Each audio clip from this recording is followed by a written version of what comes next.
Good morning and welcome to Broadmead Community Church and the final session in our Church Unplugged series. Last week, Adam spoke about the Lord's Supper, Jesus' final meal with his friends before he went on that agonising journey to the cross. And this week we are jumping ahead in the story a little. So now Jesus' tomb has been found empty, and Jesus has now started to appear to people who will act as his eyewitnesses to his being alive and resurrected again. There are so many different things that we could focus on in this passage, from evidence about Jesus rising again to the depths of forgiveness. But for this week, we want to zoom into a time when Jesus had a difficult conversation with a friend. So let's jump into the story. Not quite knowing what direction their lives were taking, we find Jesus' friends back out fishing on a boat, a regular day job. All night they have been working hard, but they are unable to catch even one fish. Frustrated, disappointed, the sun begins to rise and a voice calls to them from the shore.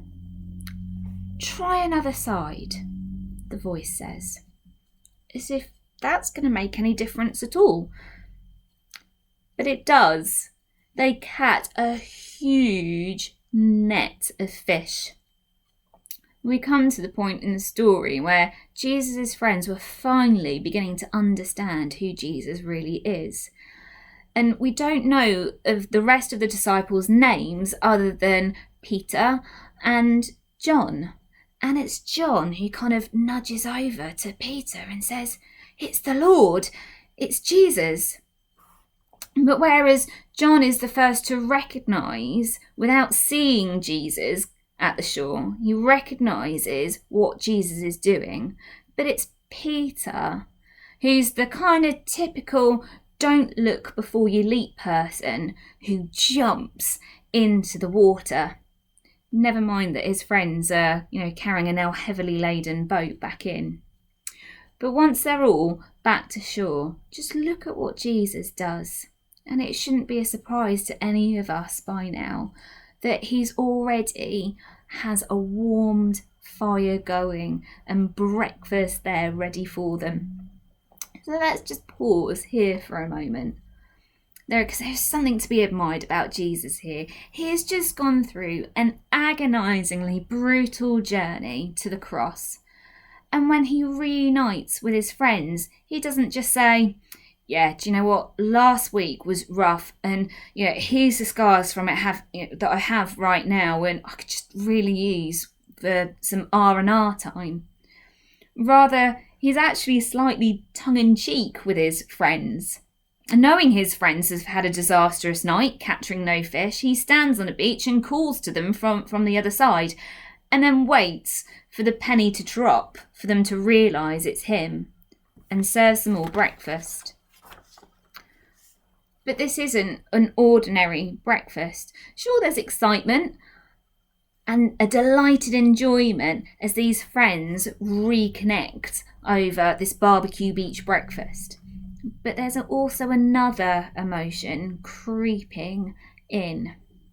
I don't know whether you've ever had one of those awkward family meals where you can almost feel the tension in the air because of an unresolved conflict or hurt.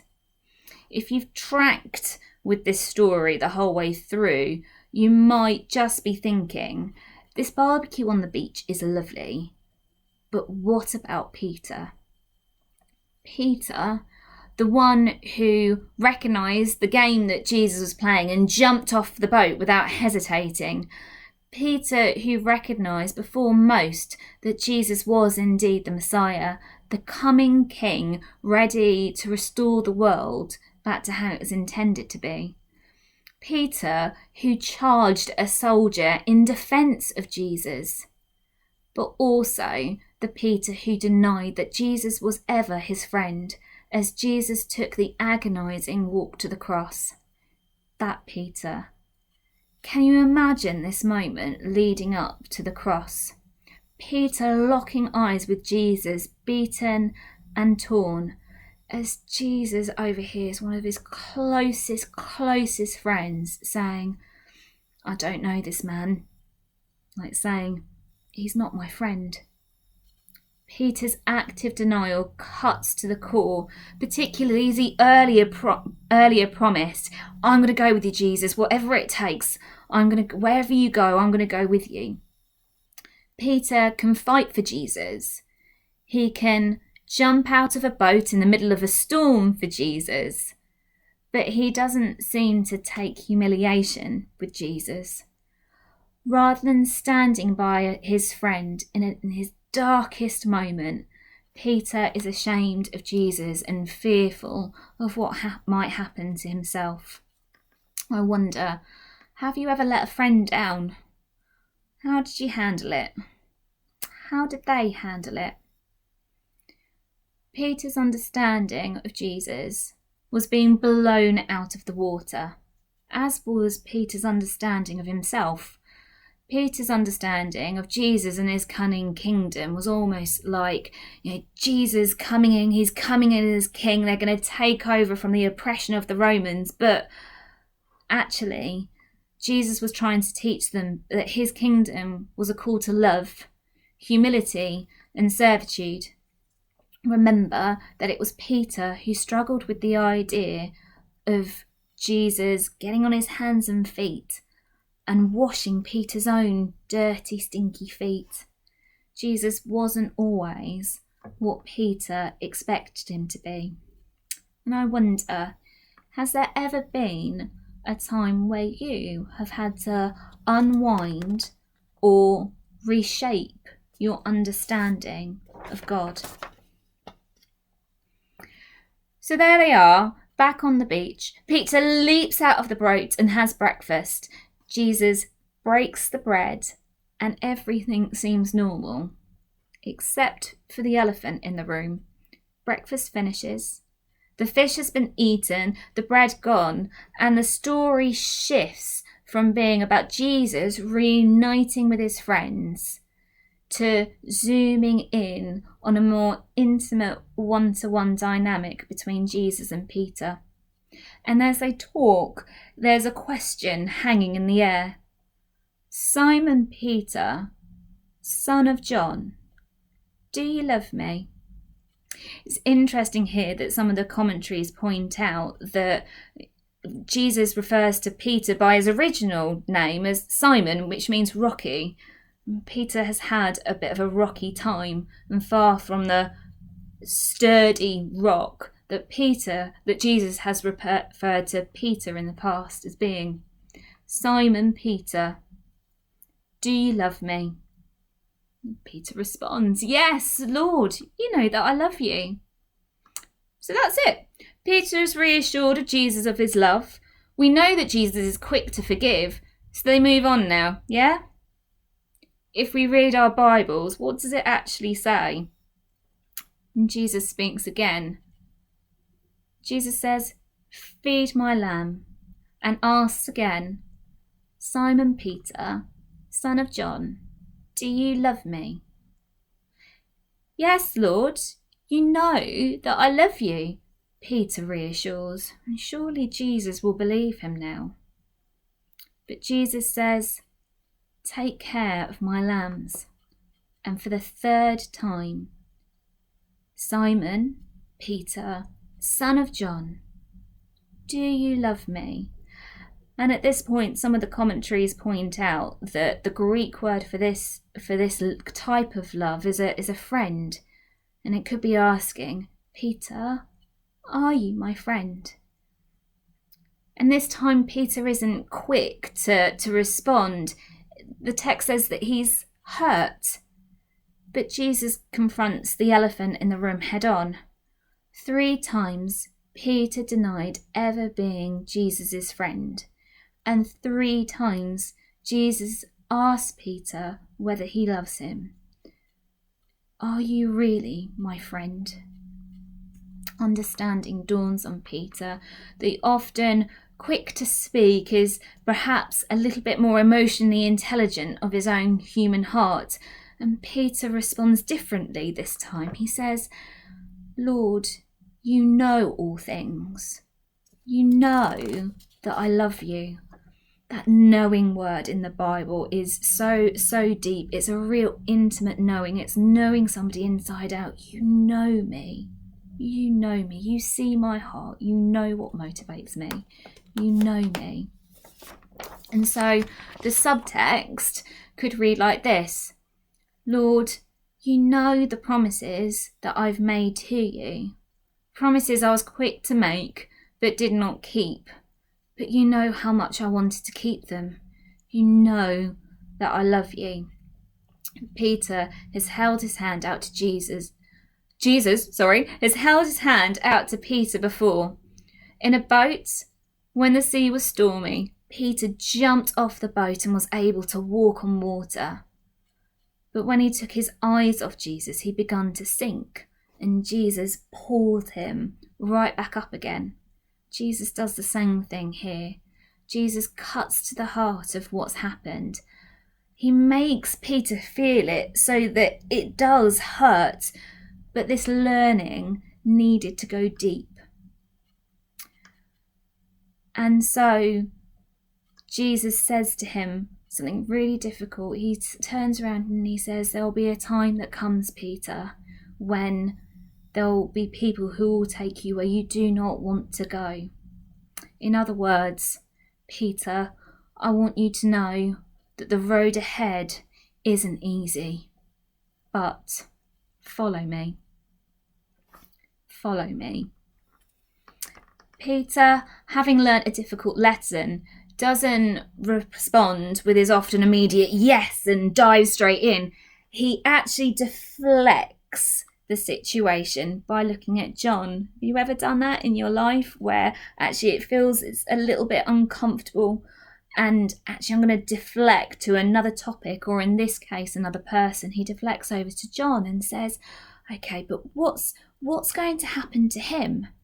And Jesus is like, never mind what's going to happen to John. You must follow me. Notice that within this conversation that Jesus didn't ever accuse Peter. He didn't tell Peter to say sorry or describe how much Peter had hurt Jesus. The purpose was never to shame Peter. The purpose was to gently and with great care chisel away at some of Peter's character for growth to happen.